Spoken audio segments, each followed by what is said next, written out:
This is the FISA Chainsaw competency system. My name is Callum Duffy and I am a forestry contractor. I've worked in the forestry for over 30 years and been part of chainsaw squads from the very beginning. I'm still currently a chainsaw operator. I employ several chainsaw operators within my company. The chainsaw competency system came around when I was visited by the HSE in February 2019. At that time I had day diaries that all my operators were filling out on paper-based systems, and we had a toolbox talk. It was felt that it wasn't quite enough to prove the competency of the operators on the ground.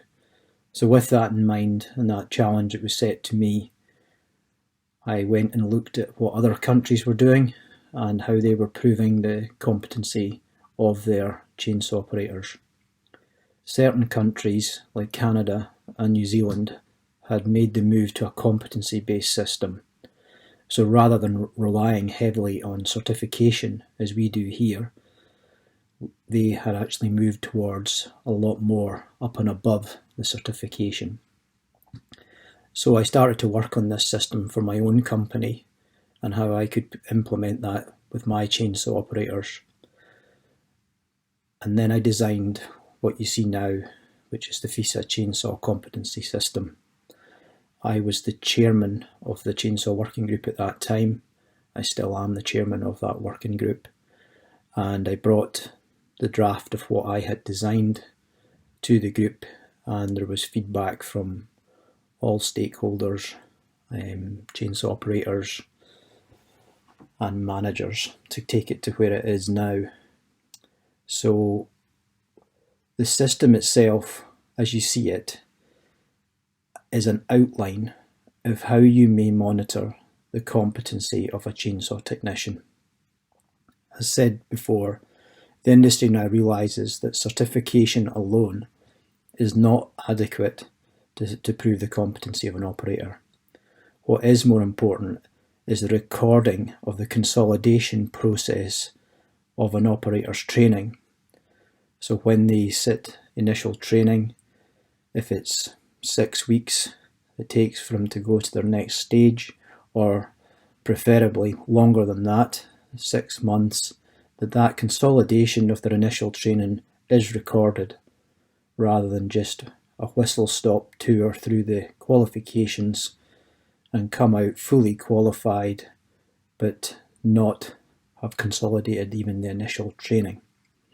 So the way the competency system is laid out, it lays a bit of a structure on how that may look, and it's open to interpretation, but it's just an outline of how you may decide to implement that. Currently, the industry relies heavily on the training and certification bodies to provide everything to an operator, but in reality they only have a limited amount of time with an operator and a very rigid syllabus that they must follow.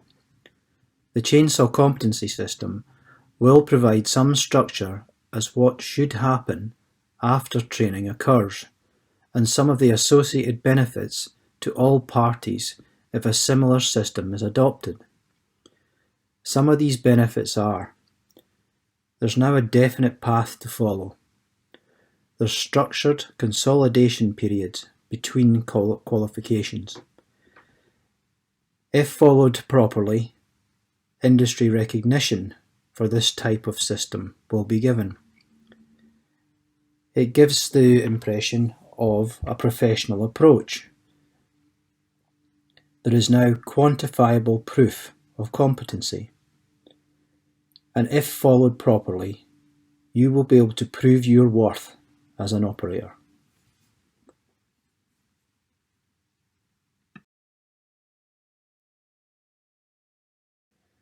We must always remember where we are in the transition from our current systems towards a competency-based system. we're just at the very beginning of that journey.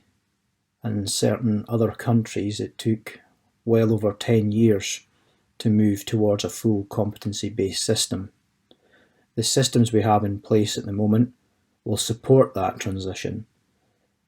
One of the first things that we think is important is to start getting chainsaw operators to record their work. And that in itself will be a small move towards the proof of competency. That actually works for multiple people in the supply chain, not just the chainsaw technicians themselves. It actually lets employers be more confident that they're using adequately competent operators to perform the tasks that are asked of them. And for the operators themselves, they can actually prove their skills and that they're adequately resourced, so they can expect to be paid accordingly for that. So the move that we're hoping to make is going to be small steps. One of the steps is to raise an outline chainsaw competency system. We're not expecting it to be followed to the letter of the law or the way it's written out at the moment. We're expecting people to use it and form an educated decision about how they might start to move towards a competency-based system. So this is the reason we have drafted this outline, and we hope that it helps the industry slowly but surely move towards a competency-based system.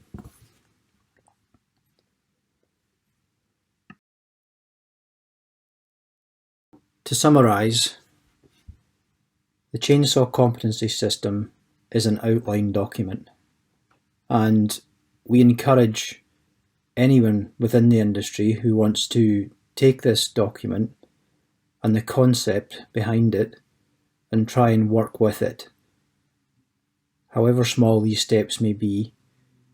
And we would really appreciate if you would give us your professional feedback on how you're finding the system, the cultural changes you're having to implement to try and get the operators to engage with the system.